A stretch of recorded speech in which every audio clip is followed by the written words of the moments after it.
शिक्षकगण आणि माझ्या प्रिय मित्रमैत्रिणींनो, आज मी तुम्हाला फक्त भाषण देणार नाही, आज मी तुम्हाला माझे स्वप्न सांगणार आहे. होय, मी एक स्वप्न पाहिलं. 15 ऑगस्टच्या पहाटेचं स्वप्नात मी एका गडावर होते. 350 वर्षांपूर्वीच्या काळात तो गड म्हणजे जणू साक्षात स्वातंत्र्याचं प्रतीक. गडावर भगवा झेंडा फडकत होता. शिवराय आपल्या मुलांशी बोलत होते.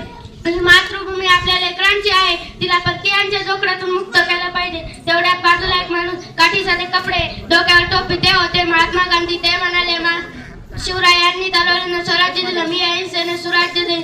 आणि बाजूला एक माणूस, रक्ताने वाकलेला, डोळ्यात तेज, ते होते भगतसिंग. ते म्हणाले, माझा जीव गेला तरी चालेल, पण देश स्वतंत्र झाला पाहिजे. त्याच झेंड्यासमोर मी उभी राहून विचार करू लागले, हे सगळं इतकं मान होतं, पण आज आपण काय करत आहोत? महिलांवरील अत्याचार थांबवण्यासाठी आपण किती जागरूक आहोत? समाज माध्यमांवरील द्वेषी मजकूर थांबवण्यासाठी सरकार किती सजग आहे? 10वी 12वीच्या निकालानंतर आत्महत्येची बातमी काय येते?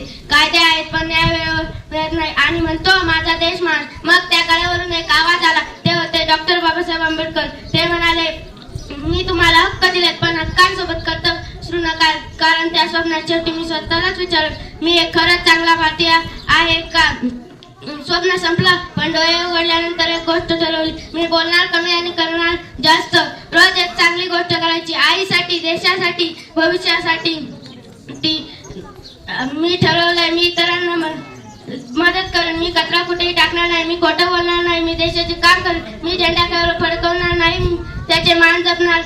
हे स्वप्न माझ्या एकटीचं नव्हतं, तर आपल्या सर्वांचं असावं, तरच हे भारत भूमीचं खरं स्वातंत्र्य जगू शकतो आपण. स्वातंत्र्य फक्त आजचा उत्सव नाही मित्रांनो, तर ती उद्याची जबाबदारी आहे. जय हिंद, जय भारत, वंदे मातरम.